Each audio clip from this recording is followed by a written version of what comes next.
Hey guys, it's Lina. Before we dive into today's story, I wanted to be real with you for a second.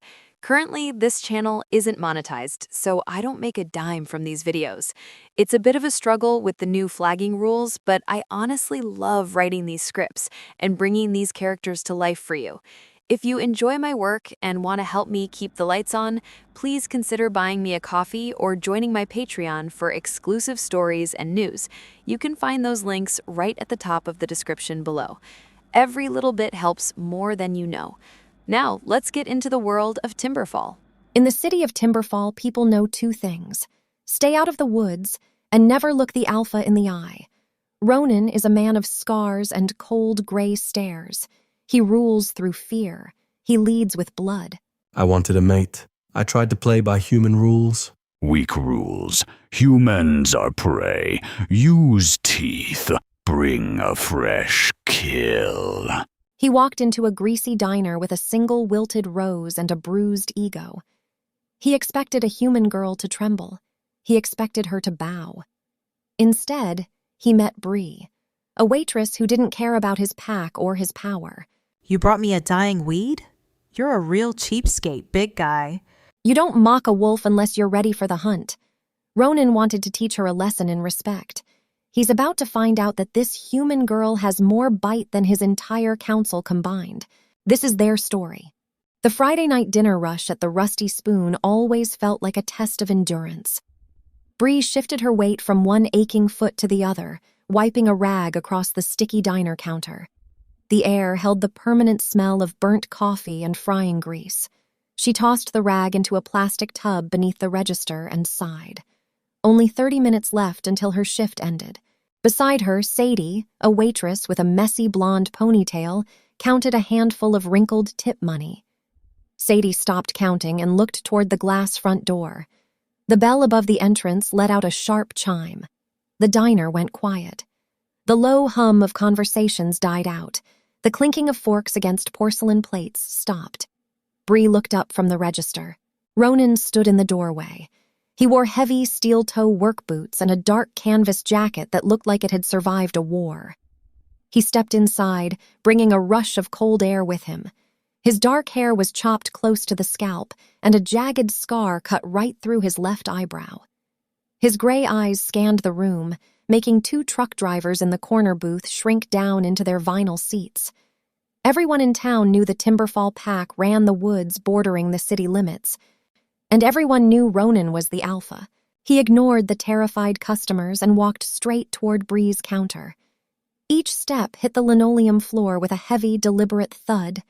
Bree didn't flinch. She crossed her arms and raised a brow. Can I help you get a booth, or are you just here to scare away my paying customers?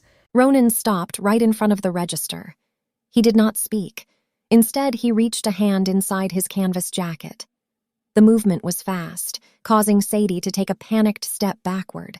But Ronan didn't pull out a weapon. He pulled out a flower. He set it down on the counter between them. It was a single red rose wrapped in crinkly, cheap plastic. The petals drooped. The stem bent sideways, looking like he sat on it during the drive over. It was the saddest piece of vegetation Bree had ever seen. Ronan stared at her, his jaw tight. He looked like a man trying very hard to follow a set of instructions he did not understand. Bree looked at the wilted flower. She looked back up at the pack leader. A laugh bubbled up in her chest and she let it out. The sound echoed in the dead silent diner. She nudged his shoulder with her fist. You brought me a dying weed? A single bent flower? You are a real cheapskate, big guy. Try a little harder next time. Behind her, Sadie let out a strangled gasp. A coffee mug slipped out of a customer's hand 3 tables away and shattered on the floor. Treating the alpha of the Timberfall pack like a bad Tinder date was a fast way to get yourself killed. Shifters demanded respect. They demanded submission. Nobody touched them and nobody laughed at them. Ronan stared down at the wilted rose, then back up at Bree. A muscle flickered in his cheek. He opened his mouth, closed it, and stepped away from the counter. Without saying a single word, he turned around and walked out the door. The chime rang again. Bree picked up the sad rose, twirled it between her fingers, and tossed it into the trash can. Next customer. She called out, ignoring the horrified stares of 30 silent people. Chapter 2. The night air hit Ronan's face the second he stepped out of the diner. He shoved his hands into his pockets and walked across the asphalt parking lot. He stopped in front of his black pickup truck, yanking the driver's side door open. Inside his head, a dark, primal voice snarled. Weak weeds, she laughs. Pack seas, bring meat, show teeth. Ronan slammed the truck door shut and gripped the steering wheel. The worn leather creaked under his fingers. Shut up. Bring a fresh kill. Drop a deer on her porch. Alpha mate needs meat, not weeds. Pathetic. She is human. Humans like flowers. I read it. Humans are stupid. We look weak. Ronan slammed his foot onto the gas pedal. The truck lurched forward, tearing out of the parking lot and heading toward the dark tree line. His pride stung like a fresh burn. He had spent an hour trying to figure out how human courtship worked. He bought the rose from a gas station because the actual florist shop was closed. He thought it was a token, a symbol. Instead, she bumped his shoulder. She called him a cheapskate. She laughed right in his face. The memory felt like a bucket of ice water dumped over his head. No one defied him. His own council members lowered their eyes when he walked into a room. But Bree stood there in her apron, smelling like pie crust, and mocked him in front of an audience. Bite her neck. Claim her. Stop playing stupid games. I am not biting her in a diner. I'm going to teach her a lesson. She wants to call me cheap? I will show her exactly what I can do. He parked the truck in front of his cabin, killed the engine, and pulled out his cell phone. He scrolled through his contacts, found the number for the largest botanical supplier in the county, and hit call. It rang 5 times before a sleepy voice answered. Hello? Wake up your drivers. I need roses. Sir, it is 11 at night. Call back tomorrow. I want all of them. Empty your greenhouses. Empty your storage coolers. If you have a single red petal left in your shop by sunrise, I will come down there and fire you myself. The man on the other end of the line stammered, wide awake now. How many do you want? Thousands. He hung up the phone. Too many weeds. Just bring a bear carcass. Ronan ignored the animal. He leaned back against the headrest and watched the moon rise over the trees. She wanted to test him. She wanted to push his boundaries. Tomorrow morning she was going to wake up and realize you do not play games with an alpha. Chapter 3. Bree woke to a sound that rattled her teeth. She sat up in bed, her heart hammering against her ribs. The walls of her small house vibrated. A loud, rhythmic beep, beep, beep cut through the early morning fog. She kicked off her blankets, threw on a faded gray bathrobe, and ran down the hallway. She unlocked her front door, swung it open, and froze. A massive yellow commercial dump truck was backing into her narrow driveway. Its giant tires crushed the edge of her grass. The engine roared, blowing a cloud of black diesel smoke into the crisp air. Hey, what are you doing? The truck stopped. The hydraulic lift engaged with a mechanical whine. The enormous metal bed began to tilt backward. For a second, Bree thought it was gravel. Then the cargo spilled out. An avalanche of dark crimson roses cascaded from the truck bed. There were not dozens. There were thousands. The sheer volume of flowers hit the ground with a soft, heavy thud. The red tide washed over her front walkway, swallowed the bottom 3 steps of her porch, and crushed her pink plastic lawn flamingo. A blue folding chair disappeared underneath the pile. The truck bed lowered. The passenger side door opened.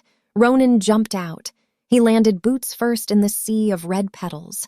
He walked toward her, pushing through the flowers like he was wading through snow. The distinct scent of crushed pine needles and sharp ginger hit Bree's nose, overpowering the floral smell of the roses.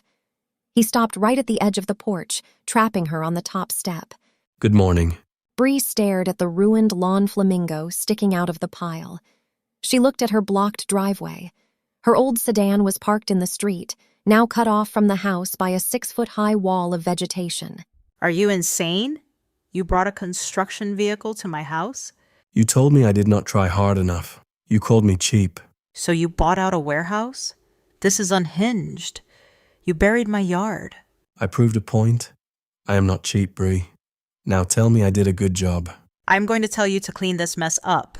Ronan took one step up the wooden stairs. The wood groaned under his weight. He leaned in close, crowding her space, staring down at her with those sharp eyes. Apologize. Not a chance in hell. Chapter 4. The silence on the porch stretched out, heavy and tense. Bree pointed a finger right at his chest. You blocked my driveway. You crushed my favorite lawn chair. I have a shift in 2 hours and I can't even walk to the street without tripping over a jungle. You expect me to say sorry for this? Ronan's eyes gleamed. He liked her anger. Any female from his pack would have dropped to their knees the second the truck pulled up. They would have bared their throats and thanked him for the attention. Bree just treated him like a vandal. Loud roar, sharp claws, does not bow. Good mate. Ronan hid a smile. A weaker man would have caved. A normal guy would have panicked at her yelling, grabbed a rake, and started clearing the sidewalk to win her favor. Ronan just stood his ground. He dropped his arms and stepped backward off the porch, landing back in the pile of crushed crimson petals. You want to play stubborn? We can play. I have all the time in the world. Move these flowers. I am not joking. Neither am I. Ronan turned his back on her. He walked through the ruined yard, kicking a path through the roses. He climbed up into the passenger side of the yellow truck and slammed the heavy door shut. He rolled down the window and leaned his elbow on the frame. Enjoy the view, Bree. Call me when you are ready to admit you were wrong. The truck shifted into gear. It pulled forward, rumbling down the quiet suburban street, leaving behind a thick cloud of exhaust and a yard that looked like a crime scene at a botanical garden. Bree stood on the porch alone. The morning breeze blew a stray red petal across her bare foot. She stared at the giant pile of flowers blocking her path. He was waiting for her to break, but she wasn't going to give him the satisfaction. She refused to call him. She knew exactly what he was doing. He wanted to prove he held all the power. You think you won. She turned around, walked back inside her house, and slammed the front door. She marched straight into her kitchen, yanked open a junk drawer, and pulled out a large pair of garden shears and a thick roll of brown twine. She was not going to apologize. She was going to make him pay. Chapter 5. Bree stood on her porch, holding the garden shears and the thick roll of brown twine. The heavy yellow dump truck was long gone, but the mountain of crimson flowers remained. They covered her yard, buried her front steps, and trapped her old sedan in the street. A breeze swept through the quiet neighborhood, rustling the thousands of petals.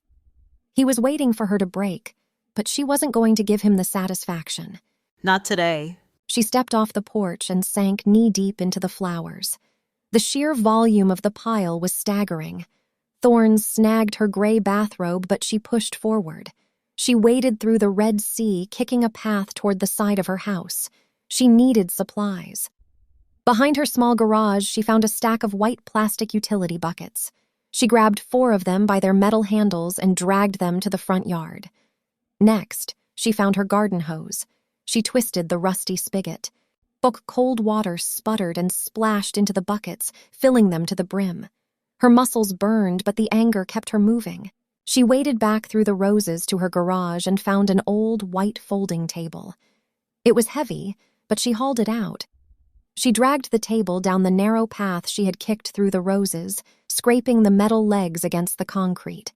She set it up right on the edge of the curb, next to her parked sedan. The sun peeked over the rooftops, casting a bright morning light on her chaotic yard. Bree went to work. She grabbed a handful of fresh roses from the top of the pile. The stems were long and thick. She snapped her garden shears open, trimmed the uneven ends, and stripped the lowest thorns. She gathered a dozen stems, wrapped the brown twine around them, and pulled the knot tight. She placed the first finished bouquet into a bucket of cold water. She repeated the process. Grab, cut, tie, dunk. Her fingers ached. The sharp thorns pricked her skin, drawing tiny beads of blood, but she ignored the sting. She focused on the rhythm. Every bouquet she finished felt like a small victory over the arrogant man who dumped them there.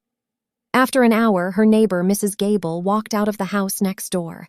She wore a fuzzy pink sweater and held a coffee mug.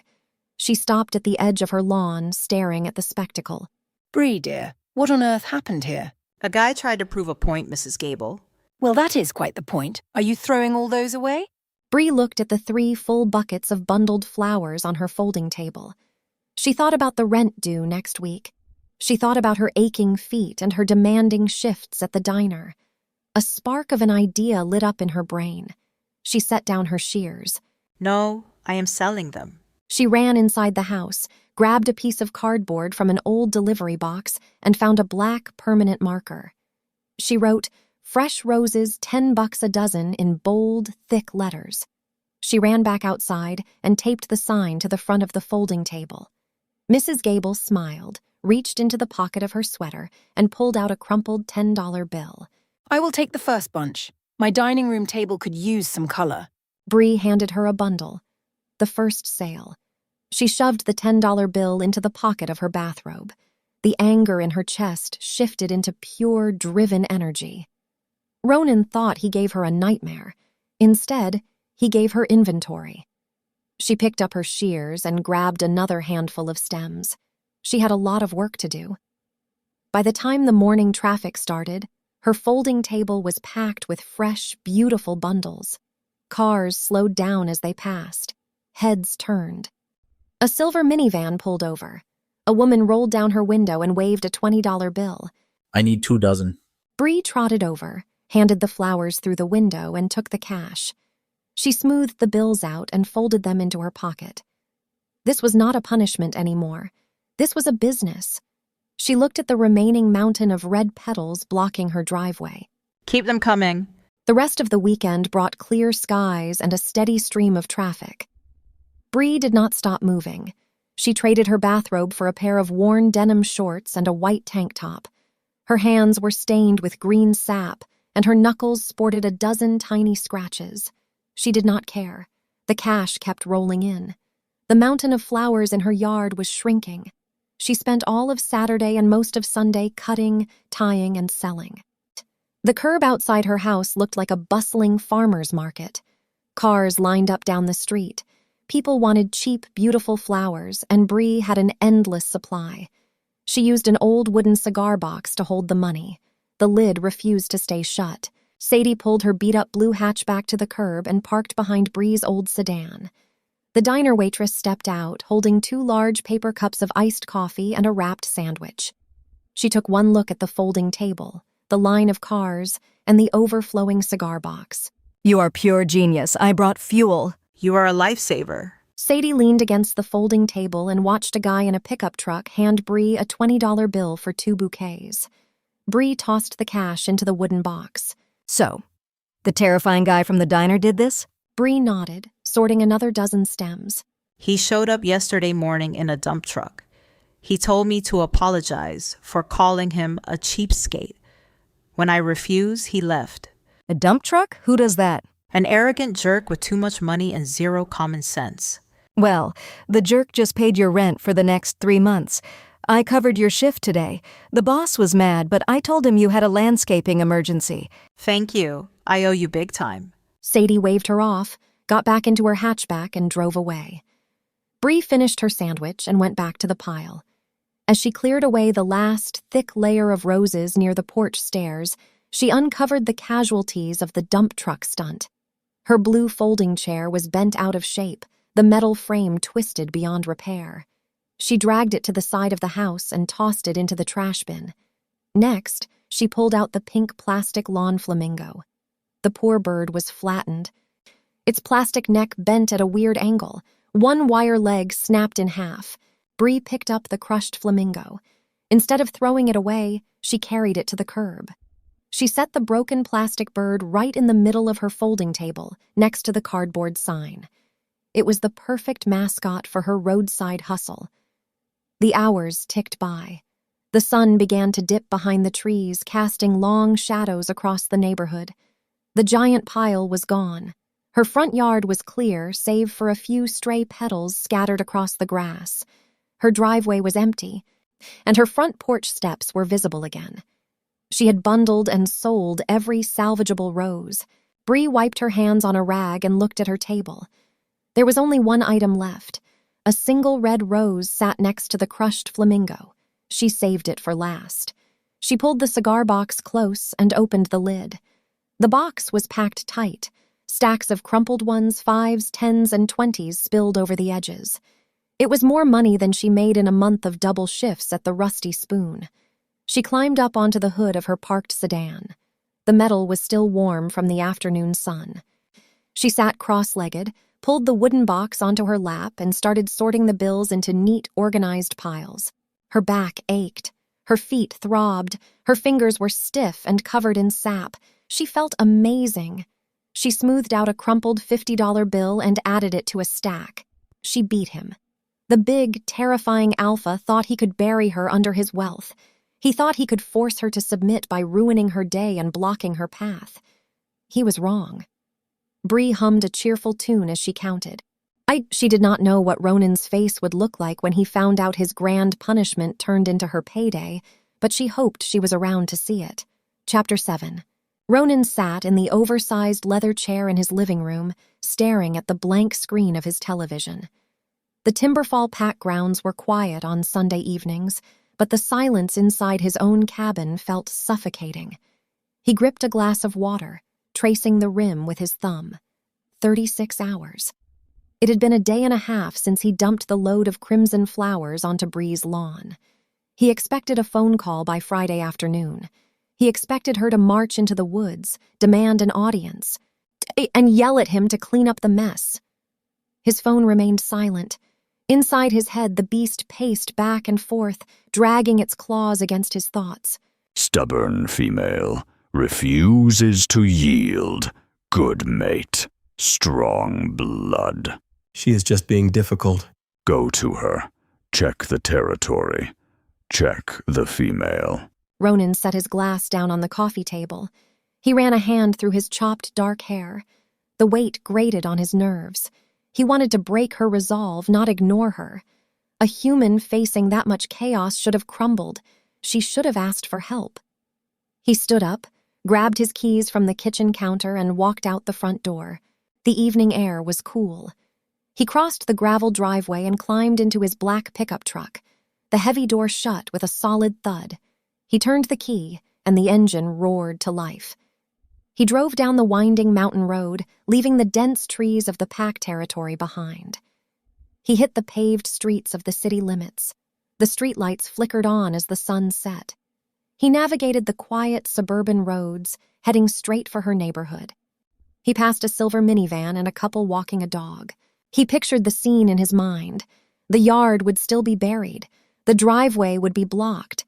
Bree would be sitting on the porch steps, exhausted, staring at the rotting pile of vegetation, ready to admit defeat. She would look up, see his truck, and offer that apology. He would accept it, step out, and clear the yard in 10 minutes. Then he would take her to dinner.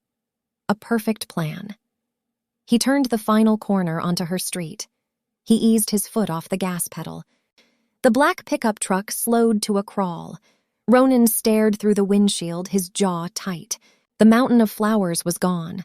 Her front lawn was clear. The concrete driveway was visible. The wooden porch stairs were empty. The only sign that a heavy yellow dump truck had ever been there was the deep tire tracks pressed into the edge of the grass. Ronan hit the brakes. The truck idled in the middle of the road. He looked to the right. Her old sedan sat parked by the curb. Next to the car, a white folding table held a cardboard sign with thick black marker writing. It read, "Fresh roses, $10 a dozen." Next to the sign sat a broken pink plastic flamingo, its neck bent in half. Then he saw her. Bree sat cross-legged right on the hood of her sedan. She wore worn denim shorts and a white tank top. Her hair was pulled up into a messy knot. Her hands were covered in dark green sap and tiny scratches. She held a thick stack of green bills in her hands, licking her thumb and counting the money with a bright, victorious smile on her face. A wooden cigar box overflowing with cash sat right next to her knee. The inner wolf stopped pacing. The beast fell silent. A long beat passed. Then a dark, vibrating purr echoed through Ronan's mind. She hoards, clever mate, takes the weeds, makes gold, alpha female, ours. Ronan stared at the human woman on the hood of the car. The shock faded, replaced by a surge of respect. She did not cry. She did not beg. She did not even try to clean it up and throw it away in the trash bins. She took his arrogant display of dominance, cut it into pieces, tied it with string, and sold it to the neighborhood for a profit. She beat him at his own game, and she made it look easy. A deep, rumbling laugh escaped Ronan's chest. The sound filled the cab of his truck. He put the vehicle into park and killed the engine. He reached into his back pocket and pulled out his heavy leather wallet. He didn't just want an apology anymore. He wanted her. He wanted that fire, that stubborn pride, and that brilliant mind by his side. He pushed the truck door open, stepped out onto the asphalt, and slammed the door shut. Chapter 8. The heavy slam of the truck door echoed down the quiet street. Bree stopped counting. She lowered the stack of $20 bills and looked up. Ronan walked toward her. He wore the same work boots and dark canvas jacket from the diner. His gray eyes locked onto hers. The jagged scar through his eyebrow gave him a dangerous, rugged look, but Bree did not feel a single ounce of fear. She held up the stack of cash and offered a bright, cocky smile. Hey there, big guy. Did you come back to buy some flowers? I am almost sold out, but I can give you a discount on the last one. Ronan stopped right in front of the folding table. He looked at the cardboard sign. He looked at the crushed pink plastic flamingo. Then his gaze shifted up to the wooden cigar box overflowing with money sitting next to her knee. He rested his hands on his hips. You sold them. Every single bunch. It took 2 days, a lot of twine, and a few Band-Aids. But the neighborhood loves a good bargain. You brought me inventory. I turned a profit. You ruined my lesson. Your lesson was stupid. You thought you could intimidate me with a dump truck. You thought I would sit on my porch and cry because my driveway was blocked. Next time you want to play a power game, do not hand me a business opportunity. Ronan stared down at her. He noticed the tiny scratches on her knuckles from the thorns. He smelled the faint scent of green sap and sweat on her skin.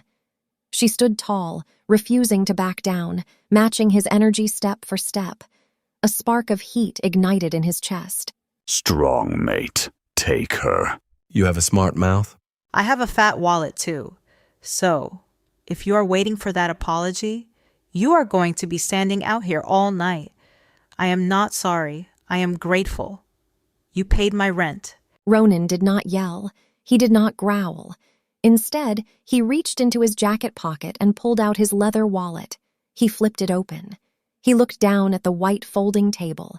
Next to the broken flamingo sat one single, flawless crimson rose. She had saved the best one for last. Ronan pulled a thick stack of $100 bills from his wallet. He tossed the money right onto the center of the table. The green bills landed next to the flower with a soft slap. Bree looked at the pile of hundreds, then back up at him. What is that? I am buying it back. He reached past her and picked up the single red rose. He spun the green stem between his fingers, then held it out to her. Close-up shop. Get your cash inside the house. Wash the dirt off your hands. We are leaving. Leaving to go where? On a real date. No cheap weeds. No dump trucks. I am taking you to dinner, and you are going to let me buy you a steak. Bree studied his face. The arrogance was gone, replaced by a focused, intense gaze that made her stomach flip. He was not demanding submission anymore. He was asking for her time, and he was offering respect. She looked at the $100 bills on the table. I need 5 minutes to change my clothes. Take 10. Ronan stepped back to give her space. Bree grabbed the cigar box full of cash and scooped up the hundreds from the table. She clutched the single red rose in her other hand. She walked up her clear driveway, climbed her empty porch steps, and went inside her house. Ronan stood by the curb, waiting in the evening air. The folding table was empty. The yard was clear. The game was over.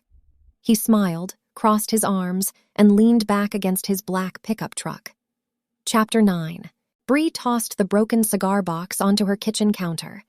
The lid flapped open, spilling $100 bills across the cheap formica. She left the money in a messy pile, turned on the faucet, and scrubbed her hands. The hot water burned the tiny scratches on her knuckles. The dark green rose sap clung to her skin, stubborn and sticky, but she managed to wash away the worst of the dirt. She kept the single crimson rose Ronan bought back. She stripped off her sap-stained tank top and worn denim shorts, throwing them into a laundry basket. She grabbed a simple black slip dress from her closet.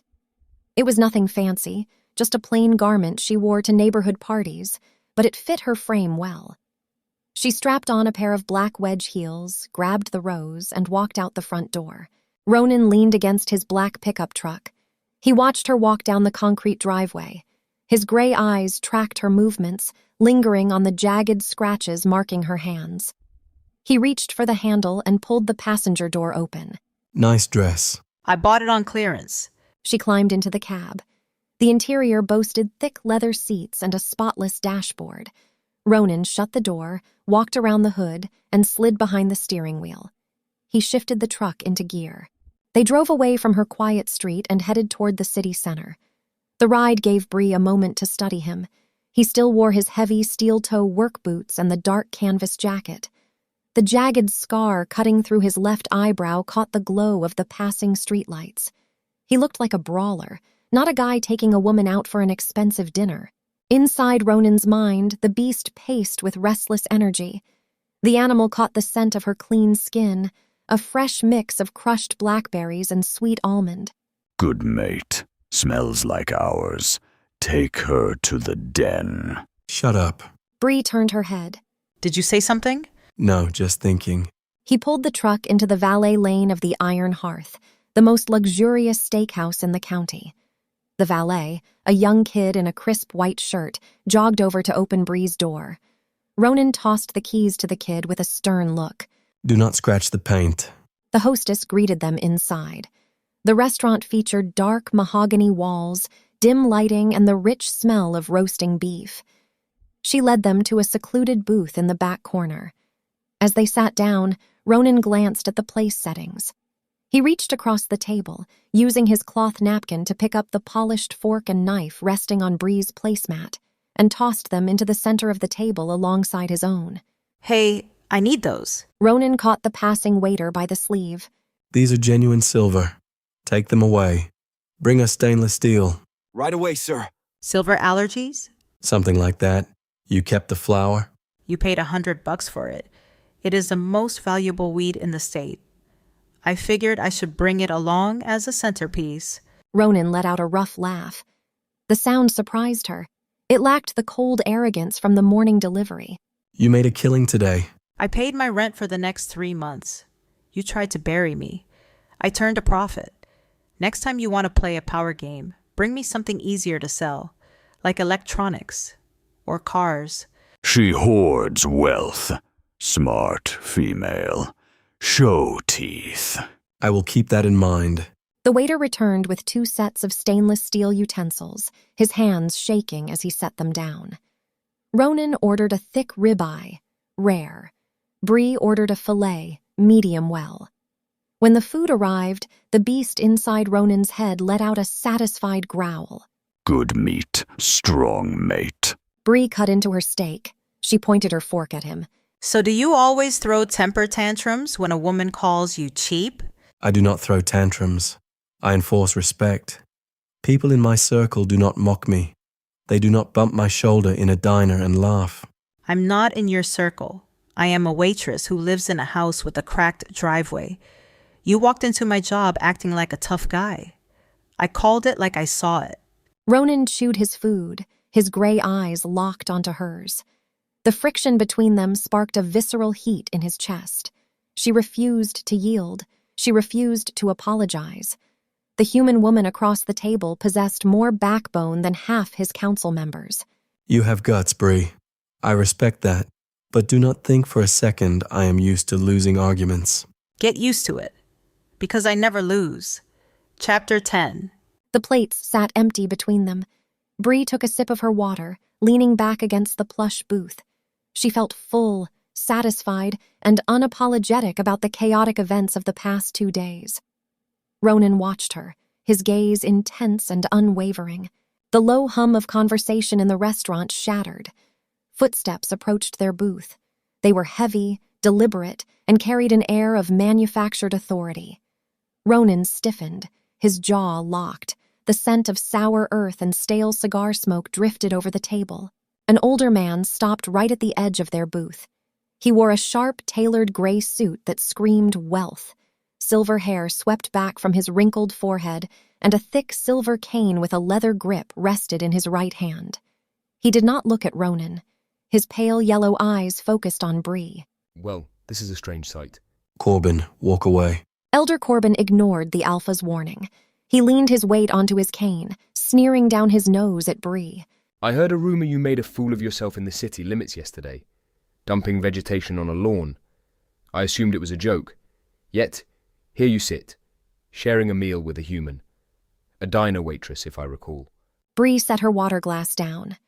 The ice clinked against the sides. She did not shrink back into the booth. She did not break eye contact with the hostile stranger. Do you always interrupt people while they are eating? Or did you just forget your manners at the nursing home? Corbin's head snapped back. His pale yellow eyes widened in shock. Excuse me?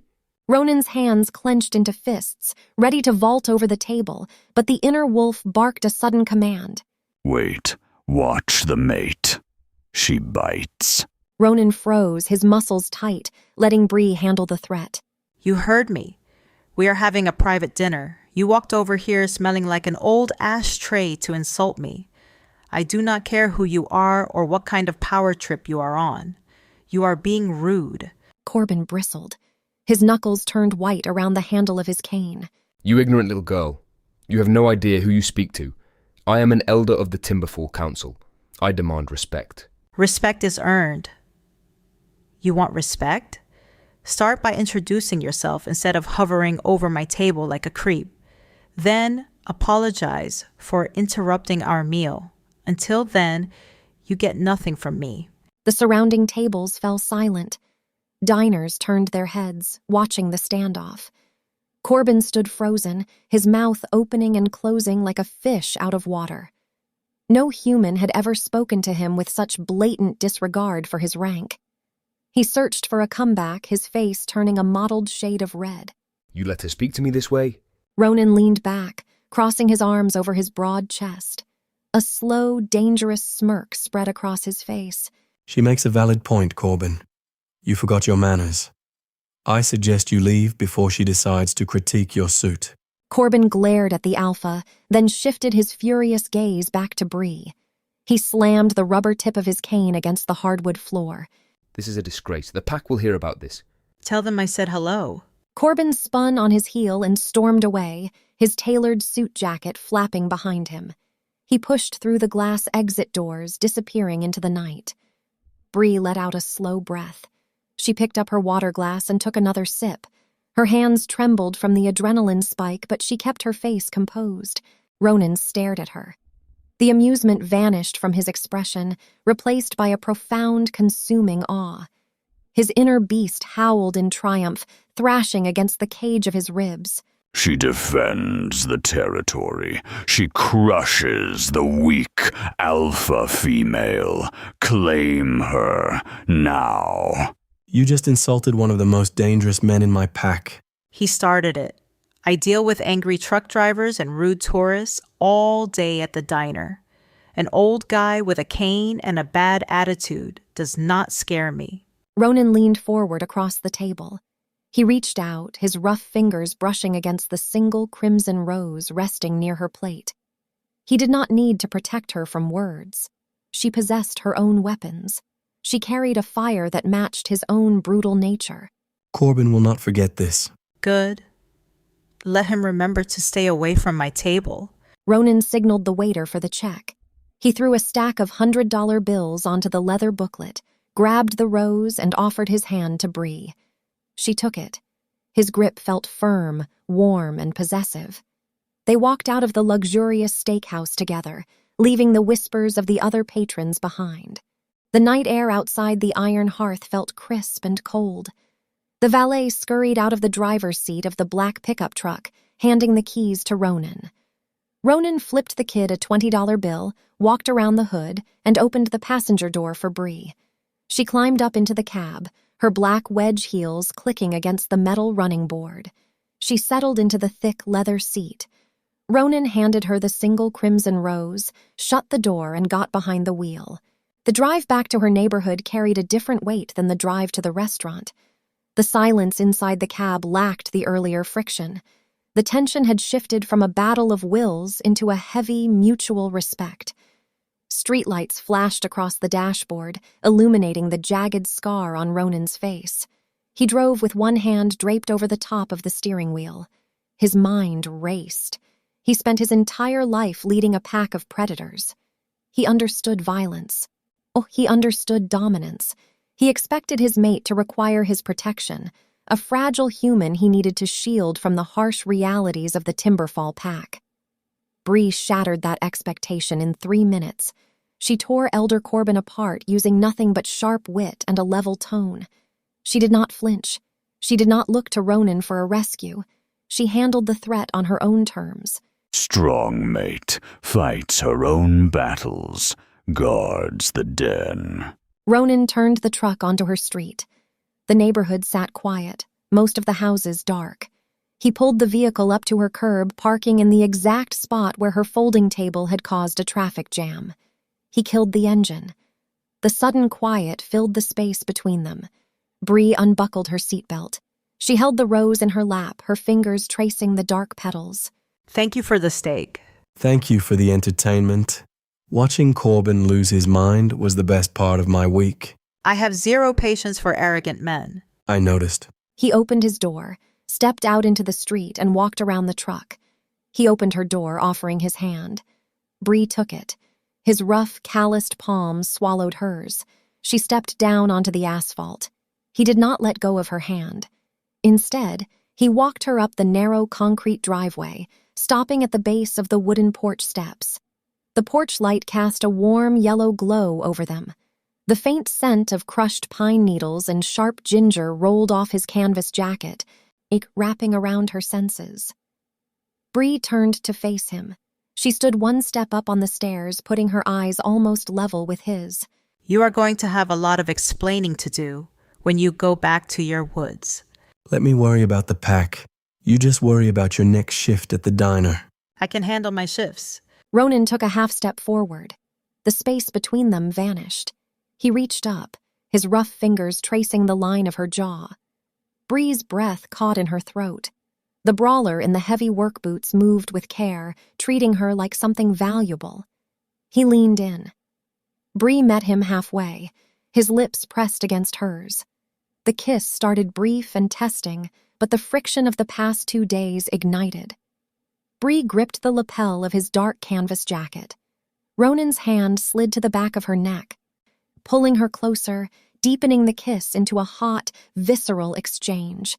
A punch to the gut of pure adrenaline ripped through Bree's system. He tasted like expensive bourbon and raw power. She broke the kiss, breathless, her chest heaving. Ronan stepped back, his chest rising and falling with heavy breaths. His eyes burned with unhidden desire. The inner wolf thrashed against his ribs, screaming to drag her to the cabin and lock the door. Ronan forced the beast down. He needed to build this right. Good night, Bree. Good night. Ronan turned, walked back down the driveway, and climbed into his truck. Bree stood on the porch, clutching the single crimson rose against her chest. The night wind rustled the leaves of the oak tree in her front yard, cooling her flushed skin. She watched the taillights of the black pickup truck disappear down the street, walked up the remaining stairs, unlocked her front door, and stepped inside the quiet house. Chapter 12. 4 days passed without a single dump truck ruining Bree's lawn.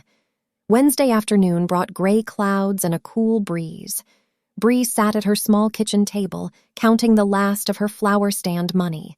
She separated the bills into neat stacks, dividing the cash between rent, groceries, and savings. The single crimson rose sat in a glass of water near the window, its petals still dark and vibrant. A sharp knock echoed from her front door. Bree scooped the money back into the broken wooden cigar box, leaving the stubborn lid flapping open, and walked down the hallway. She opened the door. The postal worker stood on the porch, holding a thick, cream-colored envelope. Certified delivery. I need a signature. Bree signed the paper, took the heavy envelope, and shut the door. The paper felt thick and expensive. A wax seal bearing the image of a howling wolf held the flap shut. There was no return address, just her name written in elegant, flowing calligraphy. She broke the wax seal and pulled out a stiff card.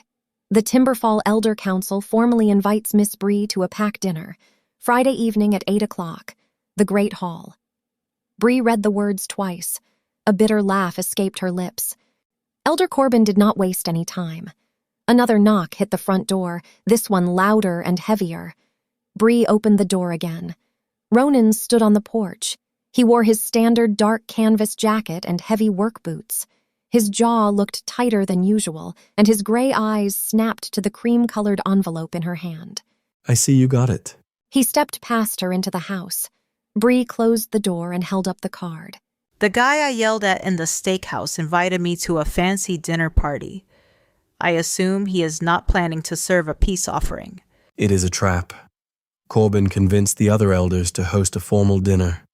They want to get you in a room full of pure-blood shifters. They want to mock you, isolate you, and remind you that you lack fangs. They expect you to break down and run away. They threaten our mate. Tear out their throats. Burn the hall. I told the council I would not force you to go.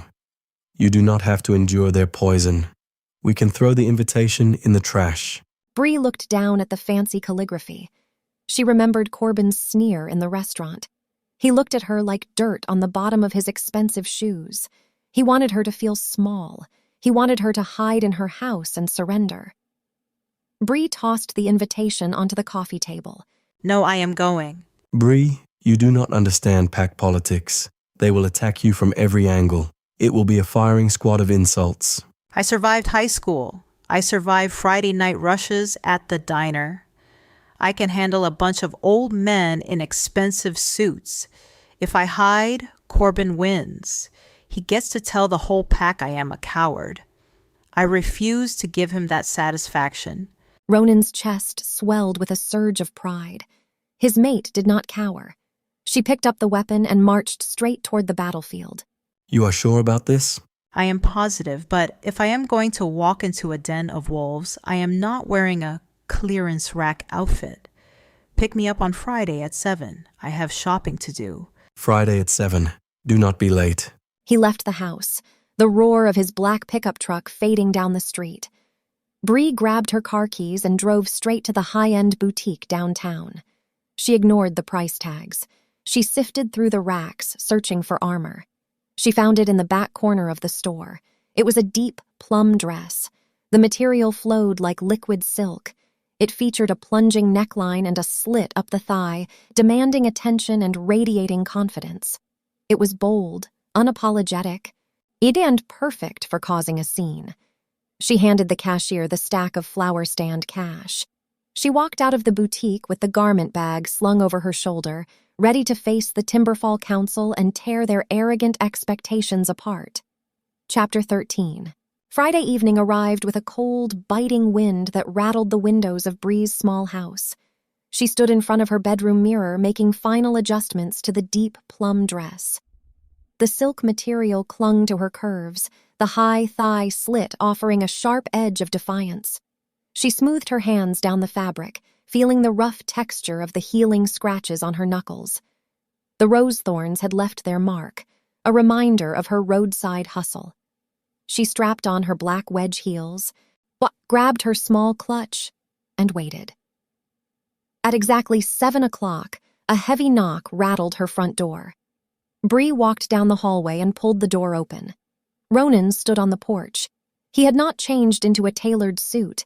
He wore his familiar dark canvas jacket, a black t-shirt and heavy steel-toe work boots. The jagged scar cutting through his left eyebrow caught the porch light. He looked like a brawler ready for a street fight, not a guest attending a formal dinner. His gray eyes swept over her. He took in the plunging neckline, the rich color of the silk, and the confident set of her jaw. His chest expanded as he took a deep breath. Inside his mind, the beast slammed against his ribs, restless and hungry. Our queen. Show them. Claim. You look dangerous. That is the point. She locked the front door behind her and stepped off the porch. Ronan opened the passenger door of his black pickup truck. Bree climbed into the cab, the silk dress sliding against the thick leather seats. Ronan shut the door, walked around the hood, and got behind the steering wheel. He put the truck into gear. They drove away from the quiet city limits and headed toward the dense, sprawling woods of the Timberfall territory. The drive passed in heavy silence. The trees grew taller, their branches blocking out the moonlight. A wrought iron gate marked the entrance to the pack grounds. Ronan steered the truck up a winding gravel driveway, bringing the vehicle to a stop in front of an enormous stone and timber building. The pack house resembled a fortress. High windows spilled yellow light out onto the grass. Bree stepped out of the truck. The crisp night air cooled her flushed skin. Ronan walked around the hood and offered his arm. She looped her hand through the crook of his elbow. Keep your head up. Do not let them see you flinch. I never flinch. Ronan pushed open the heavy wooden double doors. They stepped into the great hall. The room boasted vaulted ceilings and a roaring fire in a stone hearth at the far end. A long oak dining table stretched down the center of the room. A dozen older men and women sat in high-backed chairs, wearing expensive tailored suits and dark evening gowns. Stainless steel cutlery, never silver, due to the burning reaction it caused their skin, gleamed under the chandelier light. Every head turned. The conversation stopped. The silence felt suffocating. Elder Corbin sat at the head of the table. He wore a charcoal suit, his silver hair slicked back. His pale yellow eyes locked onto Bree. He did not bother to hide his disgust. Ronan led her to the two empty seats at the opposite end of the long table. He pulled a chair out. Bree sat down, keeping her spine straight. Ronan took the seat beside her. He leaned back, resting his arm across the top of her chair. A clear display of ownership and protection. Corbin picked up his stainless steel fork. He tapped it against his crystal water glass. The sharp clink echoed across the great hall. Alpha, we expected you to arrive alone. We intended this gathering to remain a pack matter. She is my guest. She sits where I sit. Corbin turned his attention to Bree. He sneered, looking at her bare shoulders and the deep plum silk. A human guest? How quaint.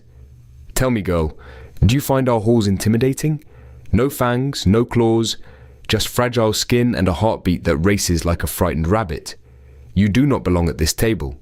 The other elders murmured in agreement, their eyes filled with cold judgment.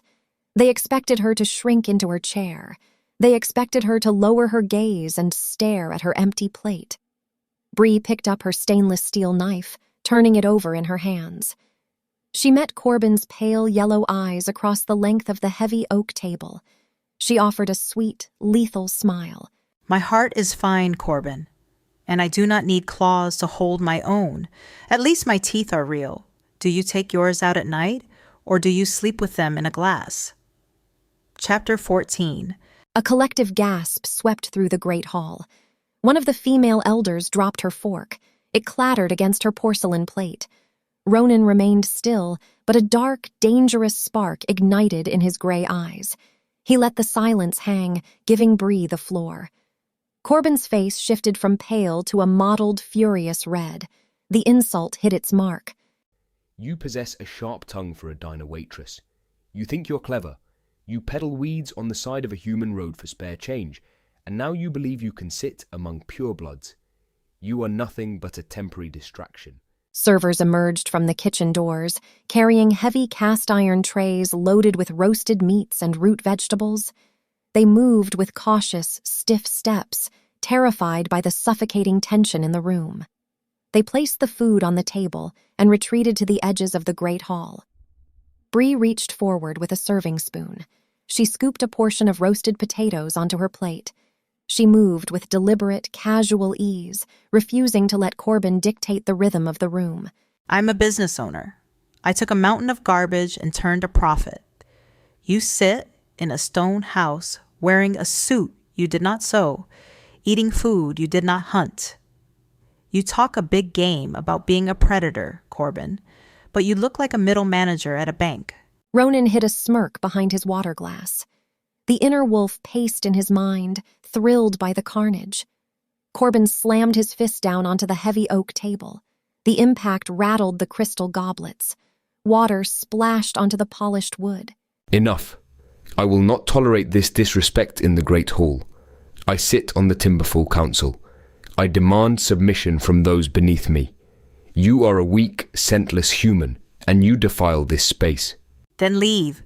The door is right behind you. Corbin snapped. The last thread of his patience vanished. He turned his head and locked eyes with two burly pack guards standing near the stone hearth. The guards wore dark tactical gear, their faces blank. Get this human trash out of my sight. Throw her out the front doors. If she resists, break her legs. The great hall fell dead silent. The other elders held their breath. Ordering an attack on a guest of the Alpha crossed a lethal line, but Corbin's pride blinded his judgment. The two guards stepped forward. Their heavy boots thudded against the stone floor. They crossed the distance from the hearth to the end of the long dining table. Ronan did not move. He sat in his chair, his body relaxed, but his muscles coiled tight beneath his dark canvas jacket. He watched the guards approach. Bree dropped her knife. She kept her chin high, refusing to show a single ounce of fear. She trusted the man sitting beside her. The first guard reached their end of the table. He lunged forward, ignoring the Alpha. He reached out with a thick, calloused hand. His fingers clamped down hard on Bree's upper arm, his grip digging into her skin, crumpling the deep plum silk of her dress. A fatal mistake. Chapter 15. The millisecond the guard's skin touched Bree's shoulder, the room exploded into chaos. Ronan moved. He did not stand up. He launched himself. His chair crashed backward onto the stone floor. He grabbed the thick edge of the heavy oak dining table with both hands. With a violent heave of raw, unhinged power, he flipped the entire table upward. Wood groaned. The heavy piece of furniture tipped on its side and crashed to the floor. Porcelain plates shattered into 1,000 pieces. Crystal goblets exploded. Hot roasted meat, gravy, and stainless steel cutlery flew across the room, raining down on the terrified elders. Screams filled the great hall as council members scrambled out of their chairs, slipping in spilled wine and food. Ronan ignored the wreckage. He spun toward the guard holding Bree. Before the guard could blink, Ronan's hand shot out. He grabbed the man by the thick collar of his tactical vest. Ronan lifted the 200-pound guard off his feet with a single arm. The muscles in Ronan's back bunched tight against his canvas jacket. He threw the man backward. The guard flew through the air like a rag doll. He slammed into an antique glass display cabinet against the far wall. The impact sounded like a bomb going off. Thick glass shattered into jagged shards. The wooden frame splintered, and the guard collapsed into a heap of blood and debris, groaning in pain. The second guard froze, his eyes wide with terror, taking a desperate step backward. Ronan did not waste time on the coward. He turned his fury toward the head of the ruined room. Corbin scrambled backward, slipping on the slick stone floor. He reached for the thick leather grip of his silver cane, his pale yellow eyes wide with sudden, suffocating panic. He realized his mistake too late. Ronan stalked across the wreckage. He crushed broken porcelain beneath his steel-toe boots. He closed the distance in 3 long strides. Corbin raised his hands, opening his mouth to yell for help. Ronan lunged. His rough hand shot out, wrapping tight around Corbin's throat. He lifted the elder straight up into the air, driving him backward until his spine slammed hard against the cold stone wall. The breath left Corbin's lungs in a harsh wheeze. His feet dangled 6 inches off the floor, his expensive dress shoes kicking empty air. Call off your dogs. The room fell into a terrified, breathless hush. The only sound was the crackle of the fire in the hearth and the ragged gasps of the elder pinned to the wall. The other council members backed away, pressing themselves against the edges of the great hall, terrified to make a sound. Ronan tightened his grip. His thumb pressed against Corbin's windpipe, cutting off the airflow. The elder's face turned a dangerous shade of purple. His hands clawed at Ronan's thick wrist. He possessed wealth and political power, but in the face of the Timberfall Alpha, he was nothing but prey. Bree stood by her overturned chair. She brushed a stray drop of spilled wine off her plum dress. She watched the violent display of loyalty. He tore apart his own council room, flipped a table, and destroyed a guard, all because a man touched her shoulder. The brutal reality of his world stood clear in the wreckage. Corbin kicked his legs. His manicured hands pulled at Ronan's iron grip, desperate for air. The veins in the elder's forehead bulged, his face shifting from purple to a sickly gray.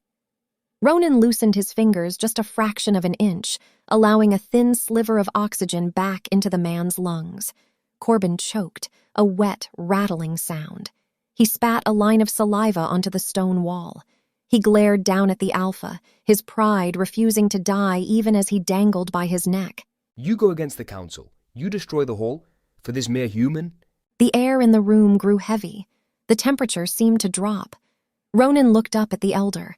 The gray in his irises vanished, swallowed by a blazing, unnatural light.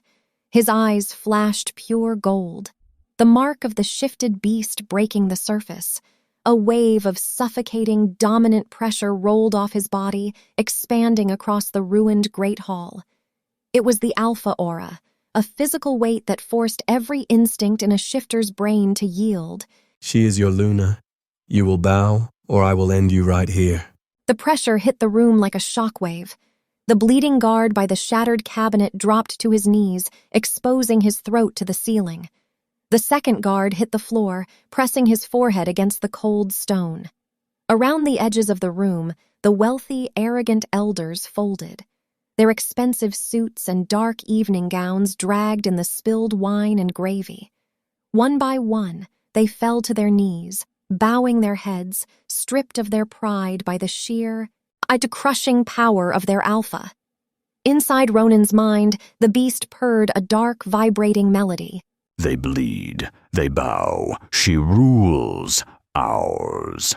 Corbin stared at the gold eyes burning into his soul. His resistance shattered. He offered a weak, trembling nod. Ronan opened his hand. Corbin dropped to the floor, landing in a heap of tailored charcoal fabric. He gasped for air, coughing violently, clutching his bruised throat. He did not look up. He stayed on the ground with the rest of the council. Ronan turned his back on the elder. The gold light faded from his eyes, leaving them a stormy, dangerous gray. He walked across the ruined dining room, stepping over the shattered table, the broken porcelain, and the ruined feast. He stopped in front of Bree.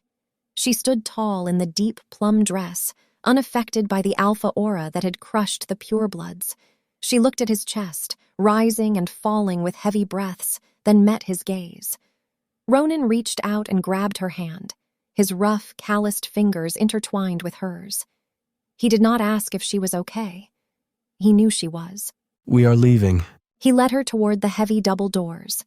The kneeling elders parted, clearing a path through the wreckage. The silence followed them out of the great hall, out into the cool night air. The heavy wooden doors shut behind them, sealing the ruined council room and leaving the arrogant wolves on the floor, knowing exactly who held the power in the Timberfall pack. Chapter 17. The cold night wind bit into Bree's exposed skin the moment they stepped away from the stone fortress. The quiet of the dense woods felt like a vacuum after the chaos of the great hall. Ronan kept a firm grip on her hand.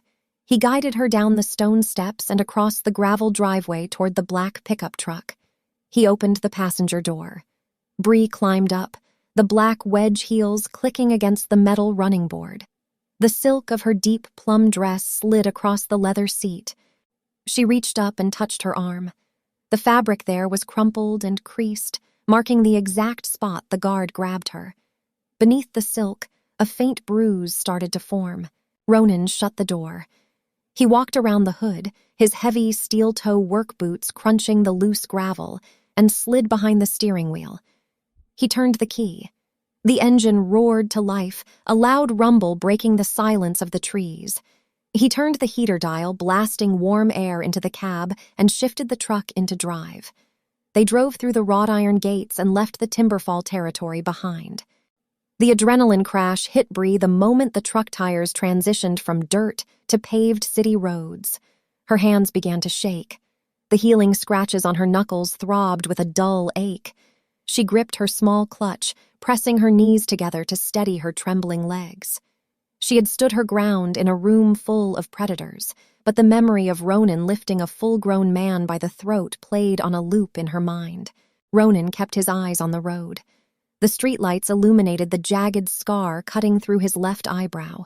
His jaw remained locked tight. The golden light had vanished from his eyes, leaving them a stormy, turbulent gray. Inside his head, the beast paced with restless, buzzing energy. We showed teeth. Enemies bleed. Enemies bow. Our territory. Our mate. Quiet. Bree turned her head toward him, watching his profile in the dim light of the dashboard.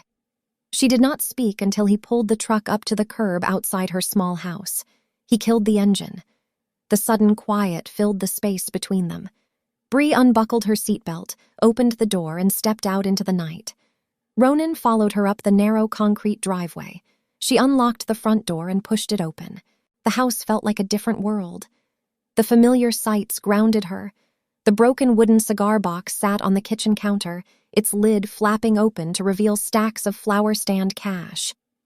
The single crimson rose rested in a glass of water near the window, a splash of dark color against the cheap formica. Bree dropped her clutch onto the coffee table. She turned to face him. Ronan stood in the center of her living room, his broad shoulders filling the space. He unzipped his dark canvas jacket and tossed it onto an armchair. Did you have to break the room? Did you have to flip the table and choke Corbin until he turned gray? Ronan stepped closer, his boots thudding against the hardwood floor. He stopped a foot away from her. He did not look sorry. He looked resolute. Yes. You destroyed a glass cabinet with a man's body.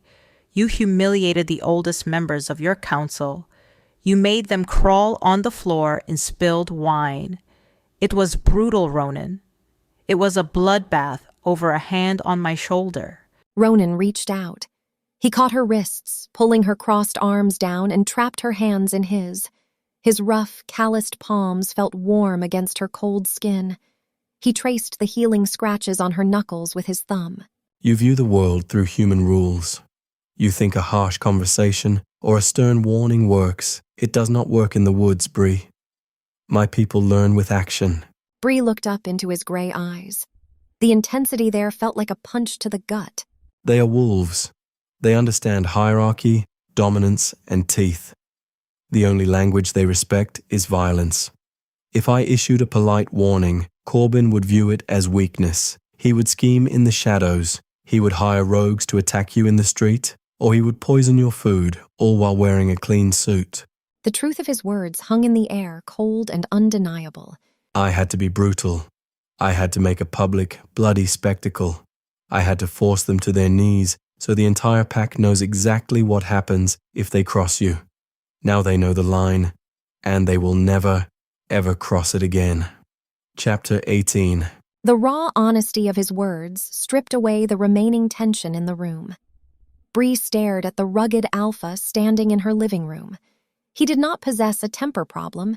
He possessed a terrifying, calculated devotion. He burned his own council room to the ground to build a wall around her.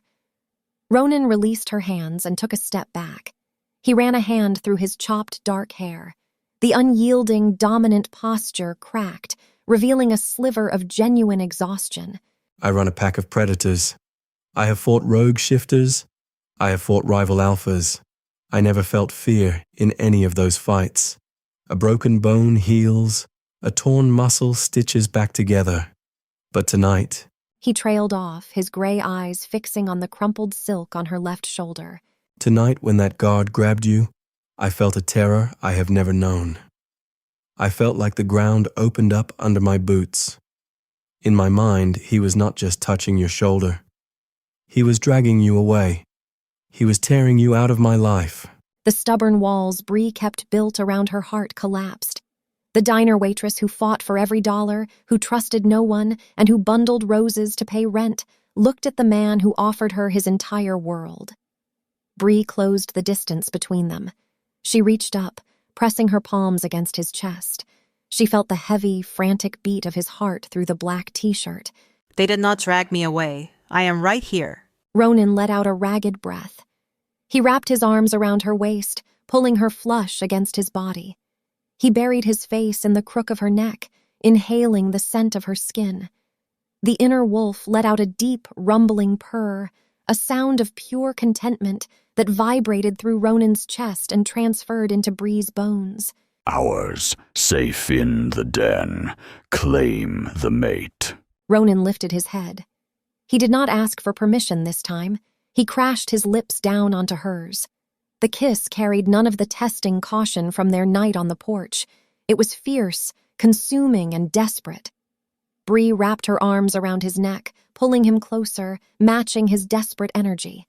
The bickering, the stubborn games, and the pride vanished, replaced by a searing heat. Ronan walked her backward, his heavy boots guiding her steps until her back hit the hallway wall. He pinned her there, his hands tangling in her hair. Bree kissed him back with everything she had, her fingers gripping the fabric of his shirt. The adrenaline from the great hall morphed into pure, unchecked desire. He broke the kiss to press his lips against her jaw, trailing down to the sensitive skin of her neck. Bree let out a soft gasp, her hands sliding down his broad back. You are staying with me. No more games, no more separate houses. You belong in my space. Are you ordering me, Alpha? Ronan pulled back, his stormy gray eyes locking onto hers. A wicked smile touched the corners of his mouth. I am making a very strong suggestion. But if I have to buy another dump truck of flowers to block your driveway until you agree, I will. Bree laughed, the sound bright and clear in the quiet house. It felt like a boulder lifted off her shoulders. She grabbed the collar of his shirt and pulled him back down for another kiss. You do not need a dump truck. I am not going anywhere. They spent the rest of the night curled together on her small couch. The broken cigar box of cash and the single crimson rose sat on the counter, silent witnesses to the end of the war. Ronan kept one arm wrapped tight around her waist, his chin resting on top of her head. The inner wolf finally slept, satisfied and victorious. Bree closed her eyes, listening to the steady beat of his heart, knowing she had found her anchor in the middle of a chaotic world. Chapter 19. Saturday afternoon brought the usual lunch rush to the Rusty Spoon. The air hung thick with the smell of frying grease and burnt coffee. Plates clattered against the linoleum counter. Bree wiped down a vinyl booth, tossing a damp rag into a plastic bucket. She wore her standard apron over a plain t-shirt, her hair pulled back into a knot. Sadie leaned against the register, popping a piece of chewing gum. You look too happy for a Saturday double shift. Spill it. Did you sell more weeds? Better. I secured a long-term investment. The bell above the glass door chimed. The diner patrons didn't freeze this time, but Bree's heart skipped a beat. Ronan walked inside. He wore his dark canvas jacket and heavy boots. He didn't scowl, and he didn't carry a sad, plastic-wrapped flower.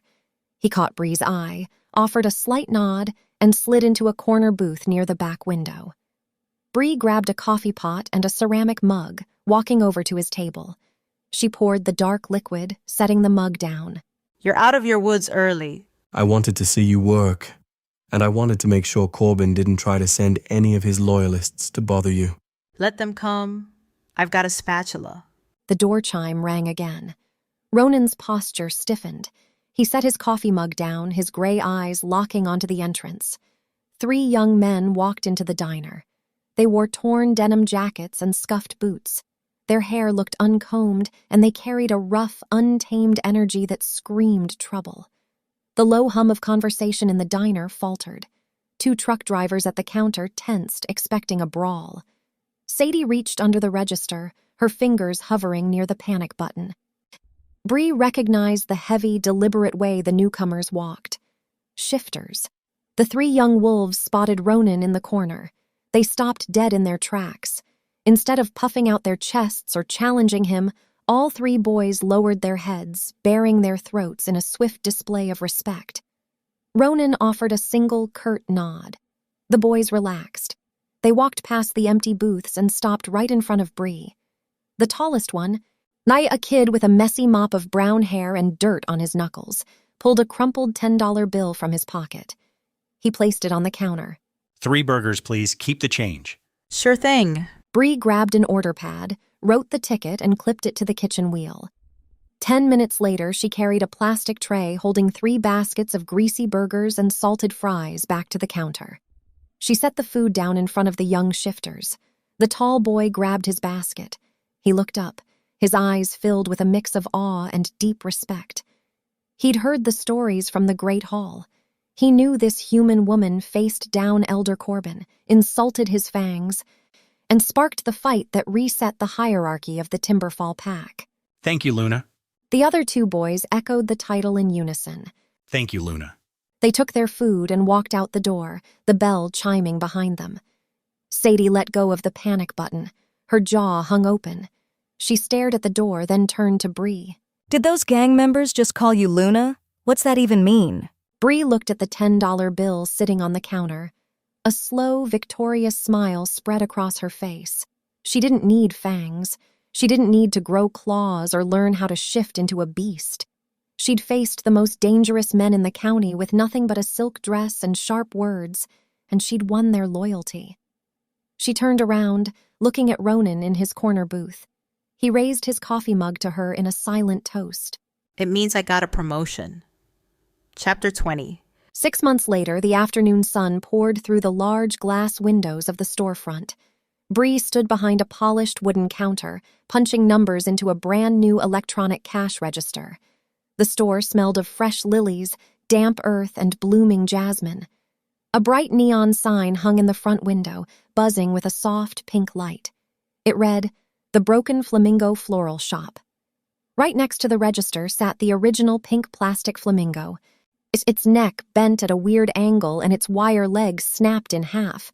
It served as the official mascot, a constant reminder of the chaos that started her new life. The bell above the door chimed. Ronan walked in, carrying 2 50-pound bags of premium potting soil on his shoulders. He wore his heavy steel-toe boots and a tight black t-shirt. He dropped the bags onto the floor near the back storage room with a heavy thud. The corner of one bag split, Mom spilling a small mound of dark earth onto his boots, and he dusted his hands on his jeans. Inside his head, the snobby beast complained. Dirt ruins the boots. We're a king, alpha of the Timberfall. We're not a pack mule for weeds. You missed a spot. She pointed a pen at the small pile of spilled dirt on the floor. Ronan shot her a dangerous look.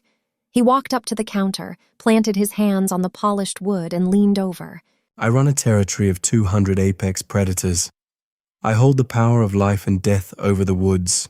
And you've got me hauling fertilizer. You offered to help. Besides, you owe me. You're the one who crushed my yard furniture. I bought you a house with a wraparound porch to replace it. A technicality. She closed the cash register drawer. The floral business was booming. The roadside hustle had grown into a legitimate enterprise, funded by the cash she made off his initial arrogant stunt. She kept the old, broken wooden cigar box on a high shelf in the back room for good luck. Elder Corbin and his loyalists remained silent in the woods, stripped of their power and terrified of crossing the Alpha's mate. The younger pack members visited the shop weekly, buying bouquets for their families and calling her Luna with genuine reverence. Ronan reached over the counter, grabbing Bree by the waist. He lifted her, pulling her over the wood and setting her down on her feet in front of him. He wrapped his arms around her, pressing his forehead against hers. Lock the door. Shift's over. Bree pulled the keys from her apron pocket. She walked to the front door, flipped the open sign to closed, and turned the deadbolt. She grabbed her purse, and they walked out the back exit, stepping into the cool evening air. They drove back to the sprawling cabin deep in the Timberfall woods. The house sat on a hill overlooking the trees. They sat together on the wide wooden porch, watching the sun dip below the horizon. Ronan stretched his legs out, his boots resting on the porch railing. Bree curled into his side, resting her head against his broad shoulder. I saw Corbin today. Did he glare at you? He looked at the floor until I passed. He knows his place. Good. If he forgets, I'll just remind him about my spatula. Ronan let out a deep, chest-rumbling laugh. The sound drifted out over the quiet woods. The beast inside his mind settled down, resting in the warmth of the den, devoted to the fearless human who ruled them both. Bree closed her eyes, listening to the wind rustle the pine trees. She'd started the year as an exhausted diner waitress dealing with bad tips. Now, she ran a thriving business and shared her life with the most dangerous, stubborn, and protective man in the territory. They bickered over small things. They fought for control of the radio in the truck. They were an unshakable team. She smiled in the fading light, knowing she'd finally found exactly where she belonged. The end.